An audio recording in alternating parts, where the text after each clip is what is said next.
pa sila ng apelyido. Iba madam. Oh my gosh.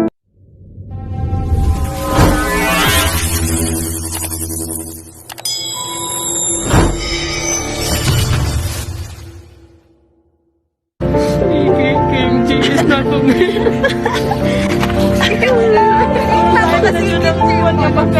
Hindi mo nga akalain, di ba nagtambay lang tayo, tapos magkita sila dito. Diyos ko, first time. Kaya mo gusto mo magwalo sila po. Karoon, Pero nakabalo dito sa ilang story nga. kabalo dyan ko madam. Wala. Hinainan ako akong husband nga. Pangitaon na nato. Niya nag-ayos siya. Alam niya,